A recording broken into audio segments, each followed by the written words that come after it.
But to start today's session, what I would love to do is begin with a question. And I like to start all of these Profit Meets Purpose episodes with this question because I just think it's a great question. And it was posed by the former CEO of Unilever, Paul Polman, who is an advisor to our CEO and founder, Masami Sato. And actually, coincidentally, Masami and Paul Polman will be venturing off to Kenya in the next few days, actually, to visit some of our worthy causes together. Paul Polman wrote this book a few years ago. The book was entitled Net Positive. And in that book, he asked the question, is the world a better place because your business is in it? And I love this question, and I'm sure Steve does too. And one of the reasons we love it so much here at B1G1 is because that is really central to the B1G1 movement. You know, we provide this incredible platform for businesses all over the world, and we can see that in the chat today because there are so many people tuning in from different places, and some of these are our members. We provide this amazing platform for businesses to create a really positive impact around the world just by doing what they do every day, so that they can become real forces for good. Okay, because we believe that, and our members believe, in fact, that when you being a business figure isn't just great for the world, but it's great for business too, right? And that's why we started this Profit Meets Purpose series, because we want to spotlight amazing B1G1 members all over the world who are doing just that, embedding giving into the heart of what they do and creating such a positive impact. Because when you align profit and purpose, it leads to great things, as you're going to hear today from Steve. It leads to customer loyalty, it leads to stronger teams, and very importantly, it leads to a lasting impact. So do keep Paul Polman's question in mind throughout today's conversation, because we'll be coming back to it later today. But without further ado, what I want to do now is introduce someone who, quite frankly, is a B1G1 legend. We all love him here within the B1G1 community. Everybody knows who he is. But for those that haven't met today's guest, it is the wonderful Steve Pipe. Welcome, Steve. Jack, you are far too kind. Steve, I'm not too kind. Trust me, you deserve everything that I'm about to say about you. So, Steve, for those that aren't familiar with you, and I know a lot of people on the call will be, tell us a bit about yourself. And I know that you're now retired, but tell us a bit about the businesses that you've been involved with over the years. Well, firstly, it's a huge honor and a pleasure and privilege to be here. Thank you so much for the invitation. And indeed, thank you so much for everything that you and the rest of the B1G1 team have allowed me to do in my businesses, through my businesses, in my family, through my family, into the world. So I'm an accountant. Well, I've retired accountant. I'm 64 years old. I built a business from our shared bedroom with our first child. We didn't even have a spare bedroom. The focus was on changing the accounting profession, helping accountants to do great things. And we grew that business to 40 people from, as I say, my shared bedroom with a toddler. And then I sold that business to the management team at 50 and switched my focus to helping any business do great things. You know, originally it was helping accountants do great things, and then it became helping any business to do great things. And along the way, I was able to help bring 500 or so businesses into the Business for Good movement, wrote a trilogy of books about how you can live a life for good as part of a family for good while working for a business for good. And more recently created a Global Impact 360, which is a database of 360 ways to do those things. So much of my life has been built on the ideas, the insights, and the tools that I got from you guys, hence me starting with the thank you. You just reminded me how much we have to cover in this next 25 minutes or so, because you've just been so instrumental in bringing businesses into the community and helping those businesses to create a positive impact. Before you joined B1G1 all those years ago, you actually met our co-founder, Paul Dunn, long before B1G1 was even created. I did, yeah. I mean, we were both in the accounting space. I mean, Paul has been a superstar hero, friend, and mentor to me for so many years. We first met back when Paul was running a business serving the accounting profession called the Accountants Bootcamp, and I loved it. Sort of gave me permission to ramp up my business activities in the same space. We were effectively competitors. He's never held that against me. He's always been an amazing friend and mentor. One thing you might not know, though, Jack, is that the very first time I had a one-to-one meeting with Paul, I split my trousers. I genuinely split my trousers from fly to belt, so all the way round from front to back. And being the man that he is, not only did he not in any way flinch or hold back, he even offered me a pair of trousers. Now, if anybody's seen our two respective waistlines, you'll know they were never going to fit, but it definitely was the beginning of a giving, sharing, um, partnership in a sense, friendship certainly, which has just been a hugely important part of my life. Yeah, amazing. Yeah, I do know a little bit about that story. I'm sure a lot of people on the call don't know about it, so I'm pleased that you mentioned it. So you met Paul in the early 90s, well before he and Masami co-founded B1G1 in 2007. So tell me, when did B1G1 come onto your radar? Well, because of that connection with Paul, I got to hear about it pretty quickly. It was well before I sold the business that I was running and stepped back from that sector. That business is still a B1G1 member and has got something like 1.2 million impacts to its name. ABN? Is that your ABN, yeah, indeed. I think it was 2010 or it may have been a year or so before then. So really at least 15 years ago. Okay, yeah. And for me, you know, once I saw it, it was a no-brainer. Like so many people, I used to kind of feel powerless. There were all these things going on in the world, all these things that I didn't like: poverty, hunger, environmental damage. We probably didn't talk about climate change specifically using those words back in 2010, but there were all these things going on, and what on earth could I do about them? And suddenly, through what Paul and Masami had created, although I hadn't met Masami at the time, it gave me a way of doing something about that powerlessness. Gave me a chance to make a difference, to reclaim some power. As an accountant, I love that the difference we could make was a measurable one. I love that I could afford to embed it into every corner of my business and my life because of the power of small, the fact that B1G1 breaks projects down into the smallest realistic unit, a day's worth of health education or whatever, or a square meter of rainforest, which makes that doing something about that square meter or that day affordable. And I love the fact that those small impacts really do add up to something enormous within our business and beyond our business, in conjunction with all the other businesses doing this. B1G1 calls it the power of small. It adds up to something quite extraordinary. So for me, all of those things, it was a kind of no-brainer. A phrase I came across a long time ago, and which I believe passionately, is that what you do is who you are.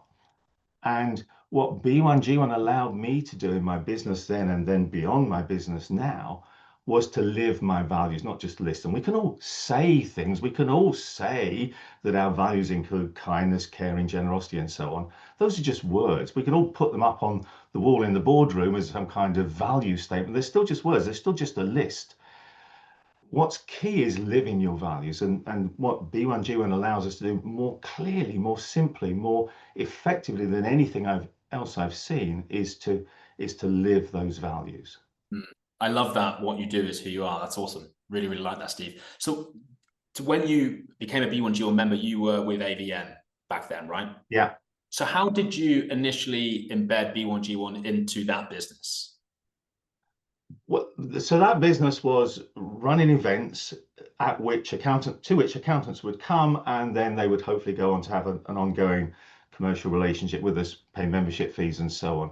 So although it's a long time ago, so I can't remember specifically. I can remember lots of other things we've done, but going back to those early days, we would have thanked people for coming to those events by planting trees or feeding children or providing education. We would have thanked people for paying our invoices by doing similar. So what I can generalize is that my approach in those early days, both when I was running ABN, which was only for a very brief period of B1G1's existence, because then I sold it when I was 50 to the management team and stepped back. It's still my fourth child. I have three actual children and the fourth one, which is that business. Yeah. But it's married to someone else now, and they live their own life in their own house, sort of thing. So I don't have any kind of day-to-day involvement, but just still a lot of love and passion for them. But the principles that we generated, that we use there, were essentially, and I've always illustrated these principles in the same way, which is with these two cards.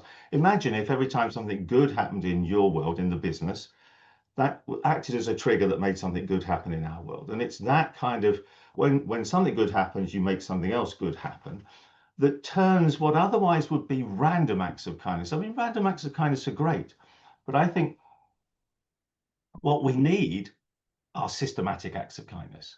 We need to build kindness. We need to build generosity. We need to build impact into our systems, not just something we occasionally do because it's that time of year when there's a telephone on the TV or something.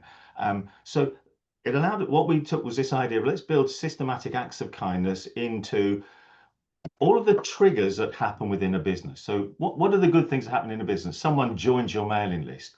They come to an event, in our case. They buy a product, or they dip their toe in, or they take out a trial. They become a customer. You send them an invoice. They send them money. What if each of those things, each of those triggers led to something good happening in the world? And that was where we started. So many of those behaviors that we wanted to encourage. We wanted people to join our mailing list. We wanted them to come to our trial events. We wanted them to become customers. We wanted them to pay our invoices. We wanted them to give us referrals. So each of those was a trigger that we then used to make something good in the world, to share a tiny fraction of our good fortune, because this thing had happened, the invoice, the customer, and so on, share a tiny fraction of that good fortune to make the world a better place as well.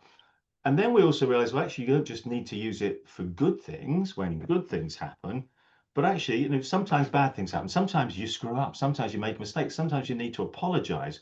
We could also make good things happen as part of our apology, as a way of making that apology more resonant, more meaningful, more sincere. So sorry we didn't meet that deadline we promised, but by way of making that apology more meaningful, we planted 20 trees in your name, or that sort of thing. And in fact, we did the perhaps my most memorable apology, and Paul was there for this, but the B1G1 study tour to Kenya, which I think was 2019.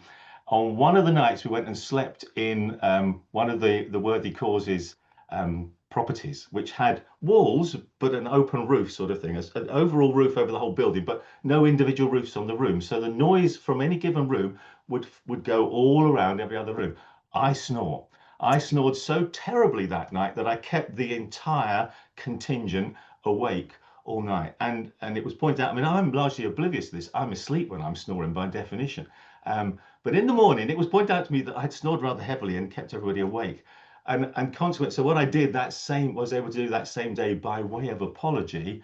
And I think there were the 30 of us on the who'd been affected by me snoring through the night. I gave 30 other people through B1G1 a roof over their head for the following night, as it were, where there wouldn't be someone snoring, so that my apology was linked to the thing I was apologizing for, and at least 30 other people would get a good night's sleep, even if my 30 colleagues hadn't. So, you can use this idea of treating things as triggers and using them to make good things happen in the world, mostly in good cases, but occasionally when you need to apologize as well. Yeah, that's a very interesting memory. Paul just mentioned the chat there that I think the snoring kept the lions away at the very It least. probably would have done, yeah. Paul, I I'm think what you're glad I saying didn't here, actually see that comment, Paul, but it would knock me off. But you were there. You know. In fact, you were in the same room as me, if I recall.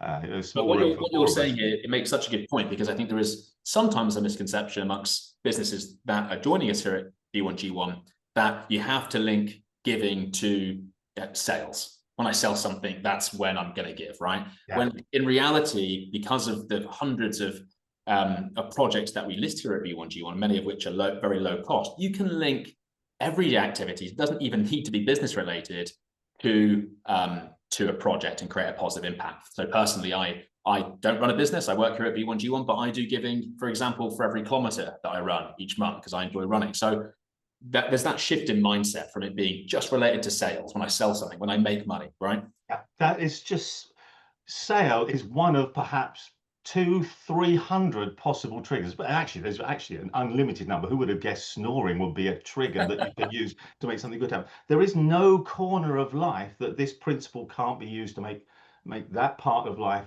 or business richer, more connecting, more meaningful. And going back to the B1G1 projects, you're right, there are so many of them that we can make it might take my snoring example. There were 30 of us roughly I forget the exact number, but the exact number, let's say it was 30. I used that number to give that many days. So there was a connection between the 30 of us there and the 30 other people that would have got a good night's sleep.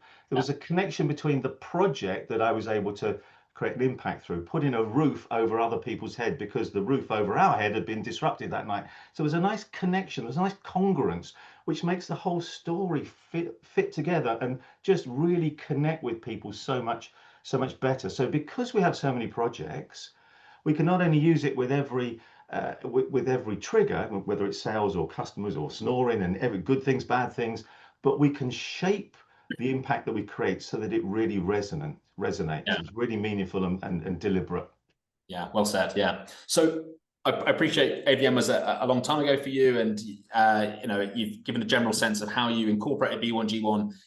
I'd love you to tell those tuning in how your use of B1G1 has changed over the years with the speaking you've done, with the books you've written, one of which I can see behind you there, Our Time to Rise, and also your foundation, right, through B1G1 and your target to hit 80 million impacts by your 80th birthday. So really, I just want that shift from you having run the business and incorporating B1G1 through that to now where in your current point of life where you're retired, and how you're actually using B1G1 now and how you're creating impacts. I absolutely love to tell you about that, and I will do in a second. But actually, just to give you a little bit more of an insight, going back to the business days, which have been progressively less important in my life over the last 15 years as I've wound down all of my business activities and I don't do any of that now. So whilst over that time, I largely stopped selling things, the research rather into the benefits of being a business for good is absolutely overwhelming. What's interesting, I find, is that when I had a team, the team of people that work with me, my colleagues, loved B1G1, as did most customers and most prospects. That's not to say everybody reacts in the same way, because we're all different. And even of those who loved it, they didn't all say so immediately. You know, some took a while. Some were skeptical at first. You know, you say, I planted a tree. Oh yeah, have you? It's a bit like that thing when people say at Christmas, I haven't sent you a Christmas card this year. I've donated to charity instead. And well, is it just me? But I often think, have you really? You know, so there is natural skepticism in people, isn't there? But, you know, as you keep doing it, and as you provide the evidence, that you overcome most of that skepticism. And so some people would volunteer. This is fantastic. Team absolutely, but some of the customers and prospects would volunteer and say, yeah, this is fantastic. Some would reflect on it and take a little while to reach that conclusion, but if you ask them, they would say, this is fantastic. They might not be forthcoming, and you won't find that everybody tells you how wonderful this is, but they'll mostly be thinking that way. But quite frankly, for me, even if not a single one of my team or customers had been in the slightest bit interesting, which is so far from the truth, it's not remotely the case, but even if that were the case, I wouldn't have cared. I loved that I was able to use the business to do something to make the world a better place. My family loved that we were able to use, you know, Dad's business that I was putting a lot of time into in the early days, that something else good was coming out of it, and it was just so clearly the right thing to do. So I didn't need a business case to do this. To me, the benefits were overwhelming to the planet, to myself, to my sense of purpose and to my sense of contribution in the world. But those business benefits were real. I'll give you one very small example. Whilst I don't have I don't have a lot of examples that I can point to because it's such a long time ago and I stopped running the business, but I do remember acutely a series of 2 emails, one that went out a week before the other one. They were essentially talking about the same thing. The first one got very, very little reaction, you know, in terms of click-through rates and, you know, all the things that you want when you send out an email campaign.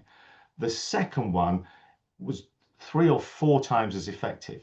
And the difference was that as a thank you for opening the email and taking a look, we planted a tree or fed a child. I forget what the exact B1G1 impact was, but the point was the opening the email made the world a better place. And so people were more likely not just to open it, but actually then to click through and to take action and feel connected and feel more trustworthy and feel more inclined to do business with us. So, you know, there's one small example that I had a long time ago where the commercial payback was massive. But as I say, even if there'd been no commercial payback whatsoever, I wouldn't have cared because it was the right thing to do. Nice. Yeah. That doesn't surprise me at all, knowing you like I do, Steve. But the good news is that your team and your clients did love it as well. So Yeah, they absolutely did. Yeah, yeah. The yeah, overwhelming majority of people do and will, and that's fantastic. And so I yeah. wrote that book with Paul, Our Time to Rise. In fact, the first draft of it was coming together on the plane on the way back from Kenya, where I'd been snoring a few weeks before, and we published it in 2020, which really sets out how any business can take these ideas and fold them into what they do. And that book has always been, whilst you can find it on Amazon for 40 quid, we're always giving it away for free. So, you know, we're very happy to give that to anybody who wants to see that book, step-by-step detail of how to fold this stuff into your business. So you asked me that question about how then is how has my use of B1G1 evolved over time? And I would say that it's become more strategic. It's become more strategically embedded in my business and personally with my family and friends. And we'll probably come back to the personal bit of that. But if we stick with the business bit, well, actually, firstly, there are two more books. So the second and third book in the trilogy, one which is still only digital, hence I'm not physically brandishing it, but they talk about these two evolutions, particularly in the last 5 years of how I've been using B1G1. And same basis, anybody wants any of those books, very welcome to have them. In business, the key thing I learned, I think, and it's surprising to me that it took me such a long time. After all, I am an accountant, you know, that was my background.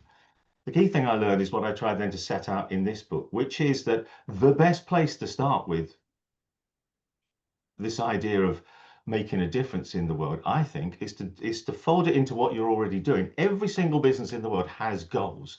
There are targets, you know, profit targets, sales targets. You know, we are driven by target numbers. What if we took our traditional targets and turned them into global impact targets? That was the question I asked, and then I created the process for doing that, because this is universal. It's incredibly simple.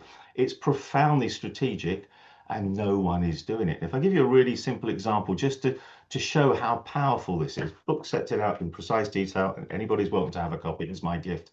But imagine you're a coffee shop, you want to make £1 million in profit, and if you sit down with your accountant, you can work out that the £1 million in profit is equivalent to selling 1 million cups of coffee at a pound per cup, let's say. Keep the math simple. If you tell your team, we've got a target of hitting £1 million in profit, most of your team do not care. You know, they don't get up in the morning to make coffee in your coffee shop to put £1 million in your pocket. But what if you take that £1 million profit, turn it into a target of delivering 1 million days of help, and do that by every cup of coffee we sell provides a day's worth of help.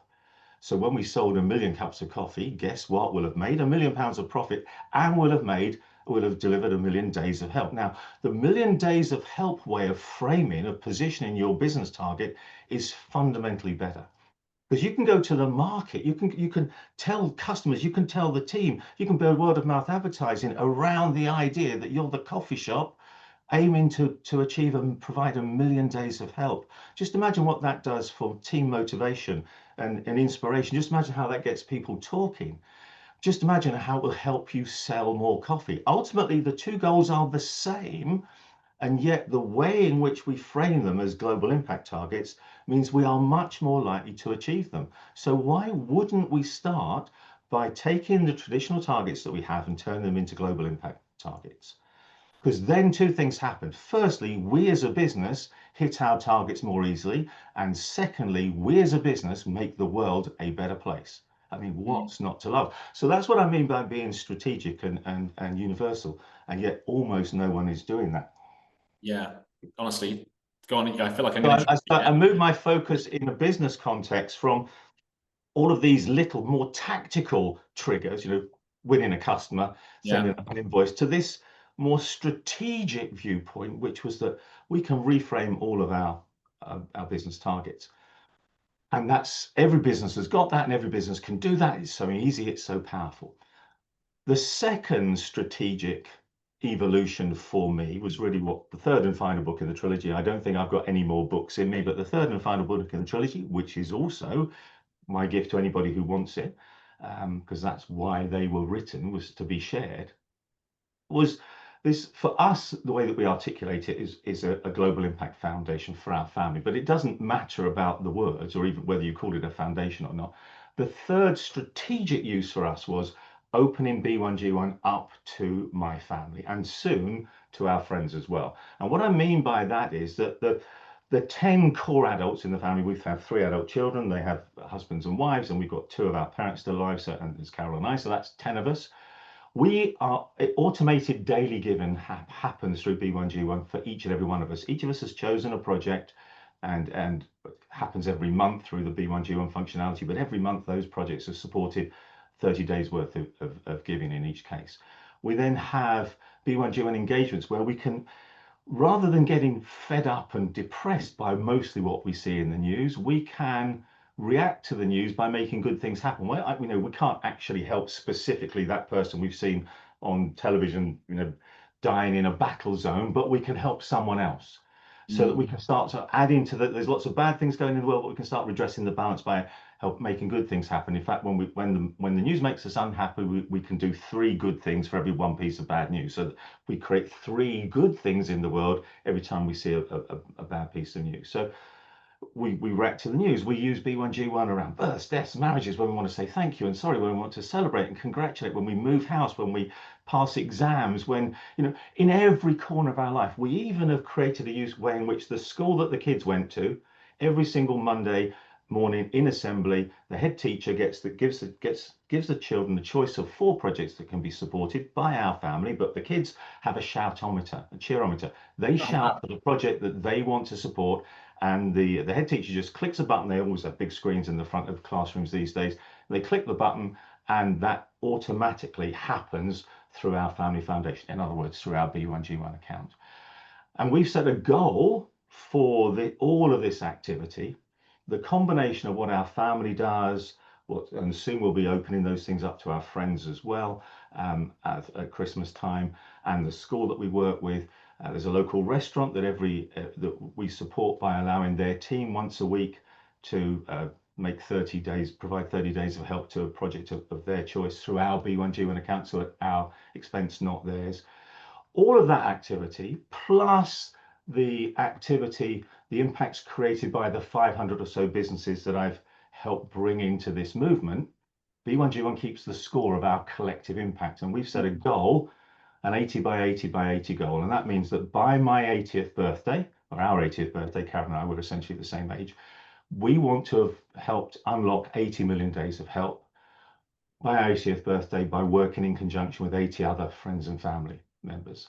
I want to we're at about nearly 60 million days, Jack, which is just staggering. Well, I want to pause you there because I was looking at the numbers prior to this conversation, and I'm going to finish on those because they're that inspiring. But before we move on to those numbers, which everyone should know about because they're that amazing, you can see behind Steve there, it says our time to rise. If you're enjoying the conversation and you're feeling inspired by Steve, just put rise in the chat, please. I'm sure there's going to be lots of rises. I'm not looking at the chat, but I know Raki's picking those up. What I would also love you to do is create a positive impact just because you're here today. I'm going to give you the opportunity to do that, and we will cover the cost.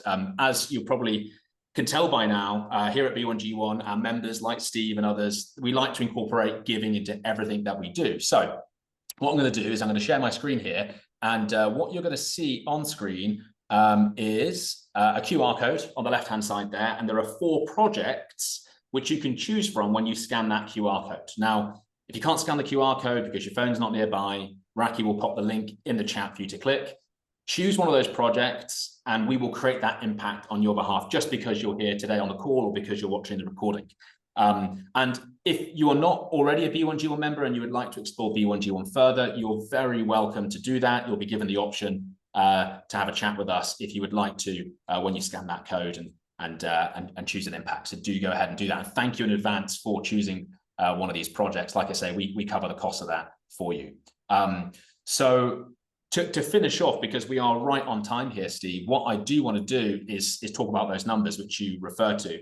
So just to give everyone on the call some context, here at B1G1, our community of businesses, since we were founded in 2007, have created just over 385 million impacts. And when we talk about impacts, that's essentially the unit of measurement for giving. So in its simplest form, 1 tree could be 1 impact. 5 days of education could be 5 impacts. So if you think that the community of 2,500 businesses over almost 20 years has created 385 million impacts. Steve, right, this man in front of us here has created 6.6 million of those. And crucially, all of the businesses that Steve has brought into the B1G1 community, and there are hundreds, have collectively created just over 58 million impacts. So if there's nothing you take away from this call today, then I want you all to fully understand and fully appreciate the incredible impact that Steve has had, not just personally and through his own business, but in bringing other businesses into this community and helping them to create the impacts that they have done, because almost 60 million impacts across those businesses is remarkable. And Steve, I just want to take this opportunity, and we'll give you the last word, just to say from the bottom of my heart, thank you so much for everything that you've done here in B1G1 over the years. And I think I speak for Paul, Masami, and the rest of the team to say we are so grateful, and B1G1 would not look the same if it wasn't for you. So thank you very much.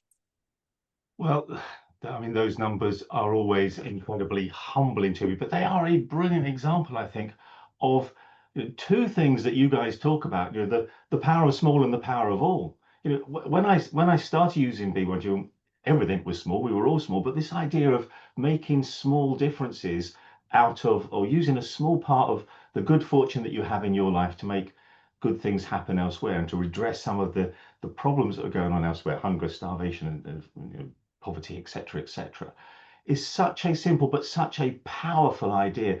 But then when you do that for many years, as we have now been doing, and then when you share that idea with other people, so in a way that gets them inspired and motivated so they want to do more of it, we then tap into this power of all.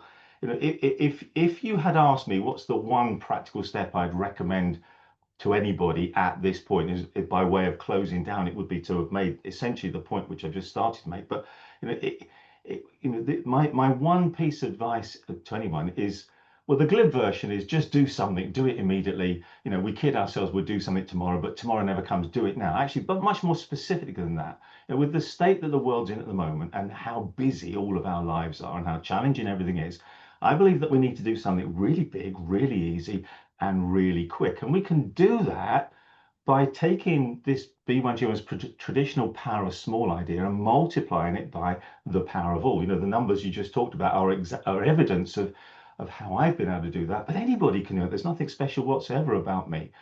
What I mean specifically then is, as well as using B1G1 in your business, so this is my key thought to leave people with, as well as using B1G1 in your business, which is just so obviously the right thing to do, share it with others, and in doing so, make them the heroes, and share it with others in a way that makes them the heroes. So let your customers, let your suppliers, let the rest of your contacts, let your team and their families make a difference through you and your B1G1 connection. Involve them, let them shape and choose the difference that's made. Make it a shared effort so that collectively we create a better future that we all share in a way that's really easy for everyone. We've been doing this as a family and as a business since 2010, and you've just seen the sorts of numbers and how easy those numbers have been over that time. And why is that my number one piece? Of all the things I could have said as my number one piece of advice, why is it that? It's because it is so quick and easy to do, because it stops when you make the other person the hero, when you make your team the hero, when you make the customer hero. You ever say, look at us, aren't we great? Because we've sold something, we've planted a tree. Thank you, thank you, thank you, Mr. Customer. Because you placed your trust in us, a tree has been planted on your behalf because of you. You make the customer the hero, you make the other person the hero. It then stops anyone pointing the finger at you as if you're virtue signaling or doing it to look good. It also takes away this, and certainly us Brits are guilty of having this sort of modesty that says we shouldn't talk about the good things that we're doing. That's in some way dirty or unclean or immodest. If we don't talk about them, we can't inspire. If I hadn't talked about what we were trying to do, there would not be those 500 businesses in B1G1. There would not have been those 50 million days of help. And so we have to find a way of breaking through that kind of modesty and reluctance to talk about it. And so we share it with others and we make them the heroes. It prevents that modesty getting in the way. It gives those other people hope. The kids at school that are able to make a difference every week through our B1G1 connection. the head teacher said this is really helping them have a sense of control over the world rather than feeling powerless when they see all that's going on in the news. So it gives other people hope, getting them involved. It energizes them. They'll do more, and they'll do more for longer, and they'll spread the word. Even more people will do more, and we will get to a better world faster. And that's why it's my number one piece of advice. Do this for sure, but then share it with others and make them the heroes. So well said. And I don't think I should add anything to that other than, again, just echoing what I said a moment ago, my gratitude and our gratitude to you. I haven't looked at the chat, but it's been going off since we started this call. So I'm going to have fun looking through that after we finish up, and I'll send it to you too, Steve. It looks like everyone's really enjoyed the conversation. This is actually the last episode of this Profit Meets Purpose series. It's been a blast. I couldn't have chosen a better person to finish on. So thank you, Steve, for being here. I really, really appreciate it. And thank you, everyone, for tuning in, for watching the recording. We are a few minutes over, but I think given everything that Steve was saying, I think you'll forgive us. Very inspiring, very powerful stuff, Steve. So thank you very much. And for everyone that's tuning in, thank you for your time. Really appreciate you staying a little bit longer. And looking forward to seeing you all again very soon. Thanks so much.